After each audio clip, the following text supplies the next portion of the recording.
Her wish had been fulfilled, and as Easter was close at hand, I made everything nice and cozy in her cabin.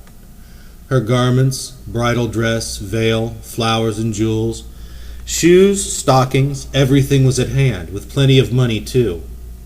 What more could my dearest girl wish for or have need of now?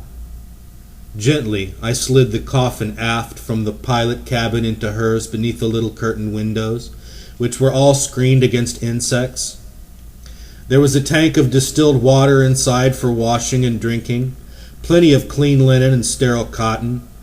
Everything medical had been provided for, including Carol Dakin installation apparatus with solutions and chemicals. Her cabin was really the hospital of the ship. I started work loosening all the 100 screws which were holding the cover of the casket tight. This kept me busy until midnight. The last 4 screws I left in place, one at each corner, because I intended to keep the casket closed until tomorrow. The next night, snapping the latch of the door lock behind me, locking myself in, I pulled the curtains across the windows and knelt down on the floor beside the coffin. The last 4 screws were easily removed. I carefully loosened the cover and lifted it up and hooked it against the ship's wall. I can hardly describe the picture which unfolded before my eyes. It was a horrible and a saddening sight to look inside the coffin after 18 months in the grave. It was disheartening. My poor darling, how you have been neglected. Of course, you could not help yourself, and no one came to your aid. May God forgive me if I could not come to your aid in time to save you earlier. In your plight, your beautiful eyes broke and sank without anyone coming to bring you help. Your beautiful dress, it has decayed, and now it mars your beauty. My very soul was tortured when I saw her awful condition. I resolved that I would help her out of this awful mess at once. She was my beloved bride. My promise to take care of her was a sacred one.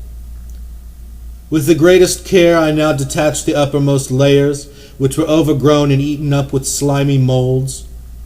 I then got a large bucket and deposited rags into it until it was filled. Carefully peeling off all pieces around the head, face, and chest first, I found that many pieces had become glued to the skin. All of those which did not come off easily, I left on her body to soak for the time being, as it might injure her delicate skin, which I wanted to keep intact. The bucket was heaping full and heavy. It had to be removed quickly as the odor was overpowering. Then I prepared some soap solution and wetted all places and surfaces where rags were adhering to her body. Little by little the pieces loosened and came off, but not all of them that first night. Again and again I washed her body, tilting it carefully first on one side, then on the other, so as to wash the back and remove the rags from underneath. I also removed all uncleanliness from the floor of the casket. The bucket filled up once more and had to be taken out. When coming back, I rinsed her body and also the inside of the coffin thoroughly, but I used phenol solution this time for disinfecting and to remove the last traces of odor. After that, I dried her entire body, drained the coffin, and sponged it clean and dry. I placed new rubber cushions all along her body, which was firmly held together and still showed evidence of living loveliness. For the first time now, I could find a little time to rest, to examine her body and study its condition more thoroughly. I looked into the deep fallen cavities of the eyes, like deep empty black holes.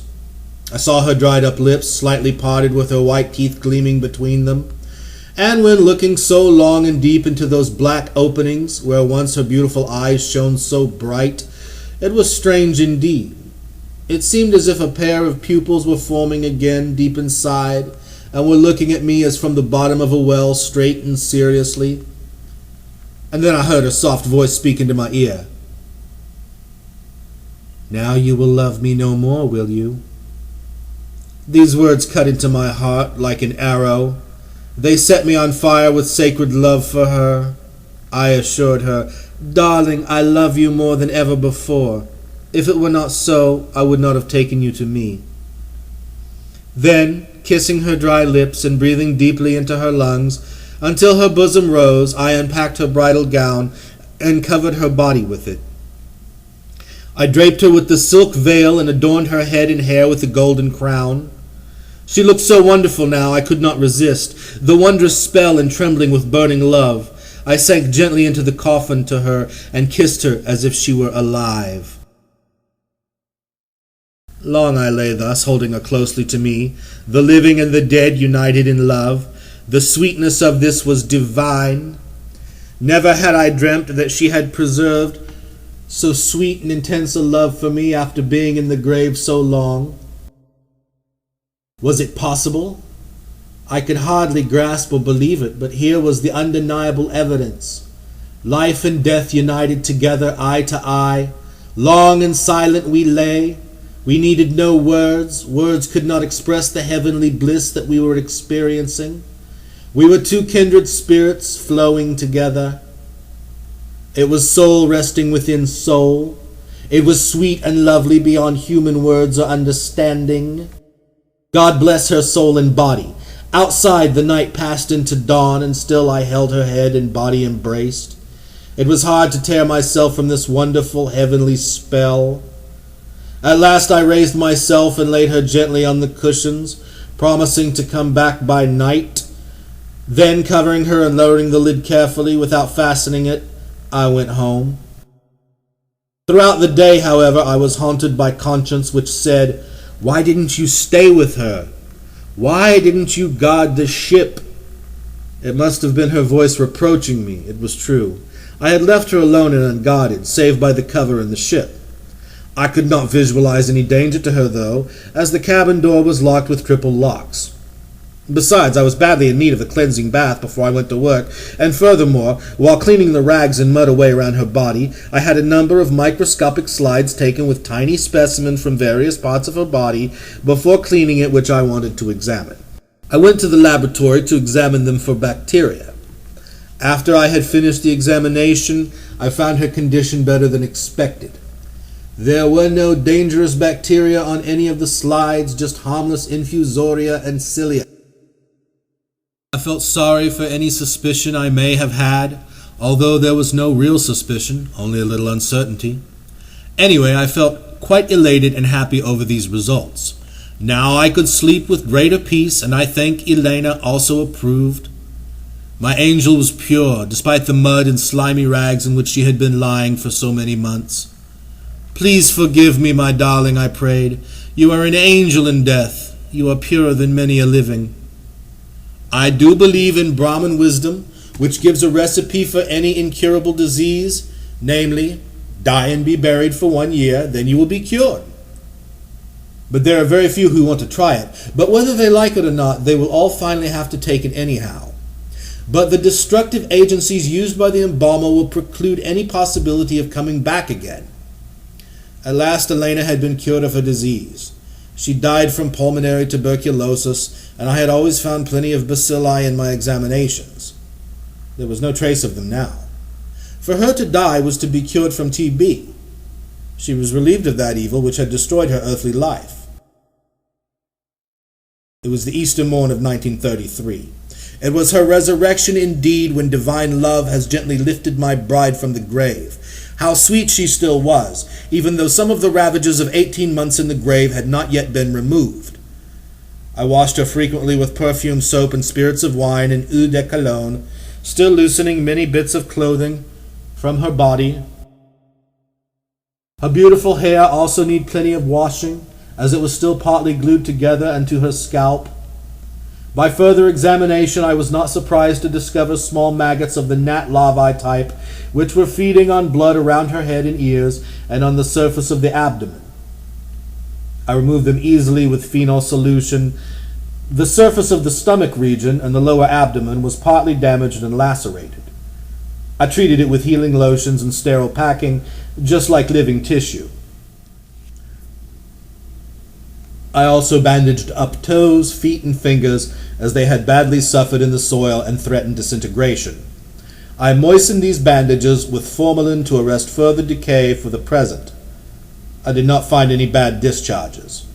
There was no putrefaction anywhere on the body, although parts of it showed indication of losing binding element of tissues. I also found deficiency of alkaline elements which had been used up by the cells. I applied a fine powder all over the moist surface of the body, supplementing the lost calcium and sodium, neutralizing the skin to some extent, leaving it nice and dry and almost free from acid. Of course, I avoided any corrosives, alum, and other mordants on her. Instead, I prepared solutions of a nourishing character with ingredients like olive oil or glycerin and others I wish to keep secret. The idea of awakening her in this condition was out of the question. To my great joy, I noticed that her nose, which had been damaged through the handling of the coffin, had taken normal shape again after treatment and on exposing her to the air. When I first opened the coffin, the nose and eyes had apparently disappeared. Now the ridge was perfectly straight again where the bone had cut through the skin and septum. The outer nose had collapsed by the weight of the broken coffin lid when she was first buried. Under the prevailing conditions, it was best to leave the body at rest. I must state right here that I have seen living persons in worse condition than her body was now. If, however, she were to awake, it would cause another severe shock in her system, a second death probably, from which she could never awake again with this body. Only once is it given us. Once only is it possible to live again in this body after death.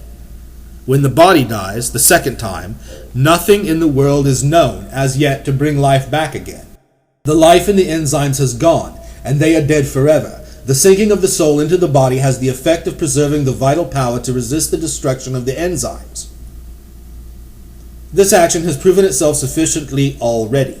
It also is apparent that there exists a connecting link between the metaphysical life forces and the atoms of the body, as the one influence responds to the other. It finally seems probable that the sleeping or dormant life force or soul is still being nourished or supplemented by the atoms and cells of the body. For these reasons, and in consideration of her youth, I continued to give the body nourishment as long as possible. I also exercised a close chemical control over intake and exit to check on metabolism. There was naturally always a strong positive acid reaction from the tissues, which often needed neutralizing. Youthful as she was, full of life, there was no fast dying of the forces of life, and with a little assistance, they will recover from the first shock, if the embalming process had not already caused their final or second death.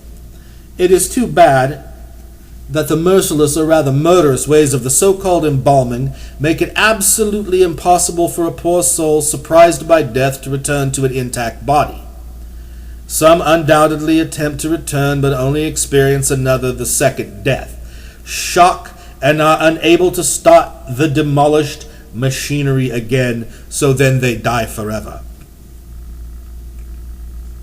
Life is indeed a battle. This statement is in order, as really we fight from beginning to end until one by one we drop out of combat. This may be only for a spell, unless some well-meaning creature cuts and demolishes our vital organs in the meantime before we have had a chance to recover. If only relatives and undertakers would act with more consideration for the dead.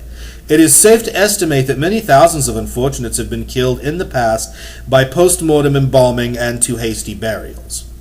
Modern science has advanced far enough to prove that death is not always final.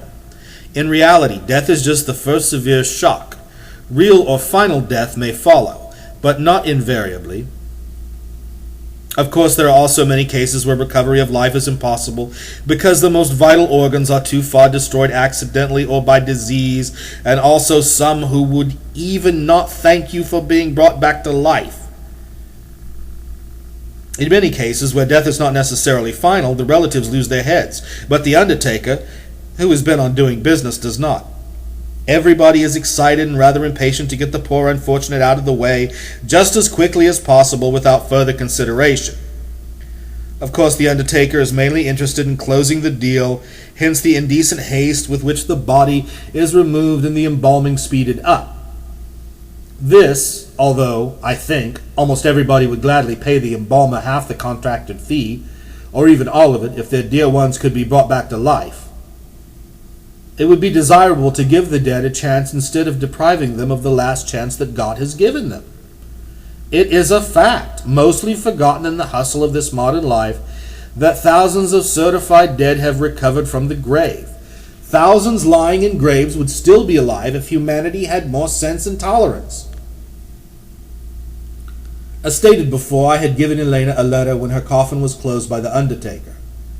When cleaning the body after her disinterment, there was no trace of the letter to be found.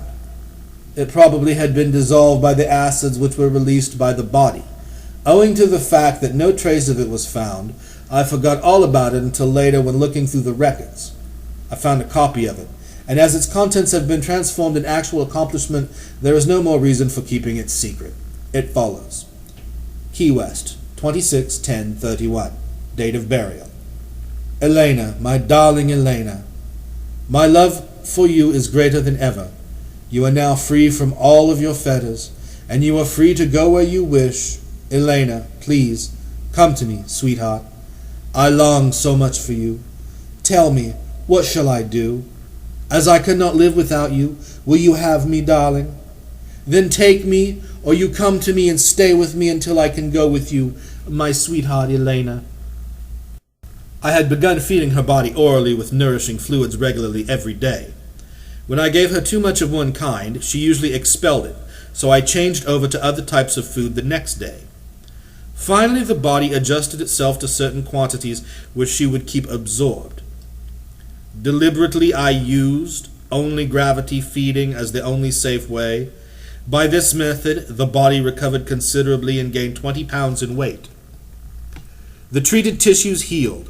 After 1 month, I removed the bandage and splints from the nose. It had knitted firmly, and now she looked as beautiful as when she was alive. Lacerations on the cheeks and temple also had disappeared. I was obliged to correct her left arm, which had been lying across the stomach when she was buried.